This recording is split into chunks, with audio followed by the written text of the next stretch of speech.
What's up guys? Welcome back again to my YouTube channel. This is Orbs again po, and of course today another blessed day and another reaction video tayo. Guys, today hindi tayo manonood ng mga performances, and I know some of you kung bakit ka na dito sa video na to kasi gusto mong malaman bakit nga ba ang mga reactors or yung mga gumagawa ng content na nagbibigay ng reaction sa isang video ay pinopost and play more often yung video, which is ang sabi nga sa mga comment sections ko sa mga previous video ko, it's annoying, nakakainis panoorin. You have to watch first the video, full video, before ka magbigay ng opinion or before ka mag-react. Guys, that is not gonna work. Hindi siya ganun nag-work. When it comes to YouTube, we have to follow certain rules. Kaya kailangan natin malaman yan today.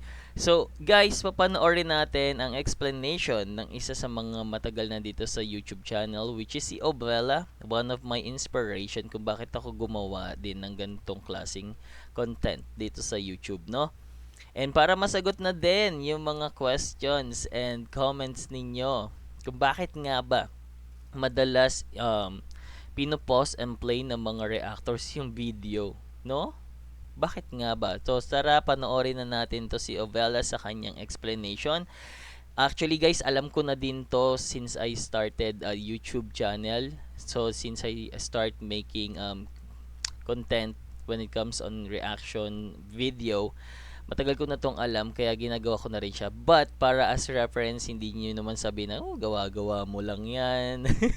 Panoorin natin tong explanation ng isa sa matagal na sa industriya, may inspiration si Ovella. Let's do this. Eto na po.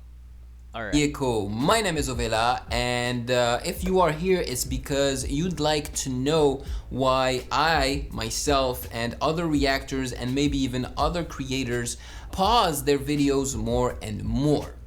But before we start, please consider following me on Instagram at Music Game News. Alright, so lately... By the way guys, this video is made 5 years ago na. Okay, ako I started YouTube 2017 or 2018. Ako nag-start mag-YouTube, guys. So, as my libangan and as my pastime, I started creating reaction video. And this Ovella guy, you can subscribe on his YouTube channel. Napakasikat na netong reactor sa YouTube, and I believe he is based now in the Philippines. So tara na, let's move on sa explanation bakit nga ba. I've been noticing comments asking me why I'm pausing so much during my reaction videos. So I thought I would make a video explaining exactly why. So it's actually pretty simple. What reactors do, they basically watch or listen to content that isn't necessarily theirs. See guys ha, what we do is we watch or listen on the video which is necessarily not ours. So no one has the right to reuse a original video, guys. Wala po dito sa YouTube channel ang may rights to use an original video without, ito na yung explanation. So they basically do not have the right to use other people's content, okay? So if they use that content and they do not change it at all, they will get a copyright notice or even worse, a copyright strike. Okay guys, tignan nyo na ang explanation kung bakit na kailangan rearrange or i-reuse ng tama yung isang video because of copyright claims or copyright strike sa YouTube because of that. Right? Sana clear tayo doon. So, basically for the YouTube algorithm not to flag the reactor's video, what the reactor has to do is change that content enough for the YouTube algorithm not to flag it. And that is why reactors pause as many times as possible while watching or listening to a video. See guys, we have a YouTube algorithm. So si YouTube algorithm guys, siya yung tatrabaho sa isang YouTube na in-upload mo or video sa YouTube na siya yung makakaalam nun kung meron kang red flag doon sa video or a copyright claim or a copyright strike. So, that is why guys, sobrang simpleng maintindihan. Bakit kailangan natin i-dissect ng maigi, i-pause and play yung isang video at magbigay tayo ng sarili nating opinion while watching the video, okay? So, sa mga content creators na gumagawa ng gantong klaseng niche or reaction video, it's very important to follow that rules. Okay, para hindi ka magkaroon ng copyright claims or copyright strike, which is pwede mong ikasira dito sa YouTube. So guys, napakalawak or broad ng explanation dito, pero ginawa ng simple ni Ovella para maintindihan natin ay translating naman sa inyo, no, para dun sa mga aspiring YouTuber na gusto rin gumawa ng gantong klase ng content or other content, you have to follow some certain rules, okay? And that's exactly what I do. When I started this channel 4 years ago, the algorithm was not the same, so I did not used to pause this much. Okay guys, so mga nakakapanood yan, bakit naman yung iba na pinapanood namin, tuloy-tuloy yung video tapos tsaka nagbibigay sila ng reaction while watching? Guys, that's before. So may rules si YouTube na parang it's okay to use basta nandoon ka sa frame and then you're talking and then hindi naiintindihan. So guys, that is why much better for you to express your own opinion and mabigay mo yung genuine reaction doon sa pinapanood natin. We have to pause and play the video para nakakasunod din tayo doon sa guidelines, no? Para hindi tayo magkaroon ng copyright claims at hindi tayo magkaroon ng copyright strike. Hindi ma-red flag yung video na ginagawa natin. I used to edit the video and remove some parts, but that bothered me, so I thought, you know what, I'm gonna start pausing instead of removing parts, which is better, right? Yes, that's true guys. Kaya ako, pause and play ang ginagamit ko kasi ang pangit nga naman, nagbibigay ka ng reaction pero putol yung video. It doesn't make sense, 'di ba? I know that pausing can be annoying, but if you're here on this channel and watching other people's reaction, it's not necessarily to watch the video that they are reacting to, but to see how they react to it and what they think about it, right? Yes, and guys, that is why it's called reaction video. So sana clear tayo doon, no?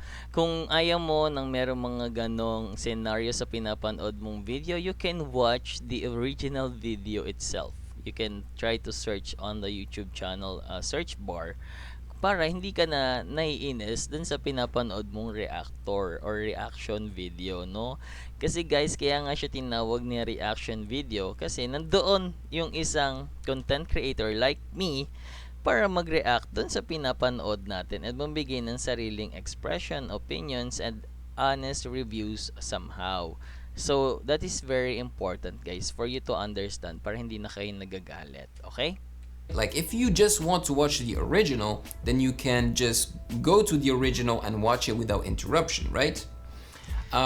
So we as reactors pause during the reaction video so that we can change that video enough so that the YouTube algorithm does not flag it and send us a copyright notice or a copyright strike. And also so that it doesn't demonetize our video, because believe it or not, the way, well, I'm not gonna speak for other people, but the way I react, I put in a lot of work. I have accumulated a pretty decent amount of knowledge in this department and in the department of Filipino music and culture. So every time I react to Filipino performances, I have a lot to say because I know a lot about the Filipino music industry, you know? So I try to give you as much information as possible. Plus, with my sound engineer background, I have a lot of technical jargon and technical knowledge to share with you. Okay guys, so I hope that is clear guys, no? So as a content creator or a YouTube reaction creator, so pag gumawa ka talaga ng mga gantong video, I hope it's clear na, lalo na sa mga aspiring new YouTuber dyan na gusto rin ng ganito yung niche or content. we have to follow po. And sa ating mga beloved subscriber na nagko-comment po sa ating mga video before na bakit nakakainis panoorin, you're pausing and play the video more often, but hindi mo na lang panoorin. I hope nasagot na yan today, guys. So, hindi ko na pahabain tong video na to, guys. That is the most basic informations that I can provide to you kung bakit pinopause and play yung video. Okay? Kasi kailangan natin sundin yung guidelines and hindi ma-copyright claims, hindi tayo mabigyan ng red notice ni YouTube, and plus, ma-push ni YouTube algorithm yung mga ginagawa natin video. Kasi guys, to be honest, it's really hard to create a content because we spend a lot of time para lang makapagawa tayo ng isang video. And in the end, hindi naman ipupush through ni YouTube. Plus, magkakaroon pa tayo ng violation. So, I hope guys, you understand now why we pause and play the video more often. Okay? And again guys, yun lang naman today. Gusto ko ma-clear na tayo doon, and maraming salamat po sa mga bagong subscribers. We're going up, guys, and I guarantee you in the next day makaka-upload na tayo ng mga bago nating videos. Okay? Yun lang naman, maraming salamat po. I hope this helps, and sa mga aspiring YouTuber dyan, mga gustong gumawa ng video, fighting. Yun lang naman po, maraming salamat. This is Orbs again. See you po sa ating reaction video sa mga susunod na araw. See ya.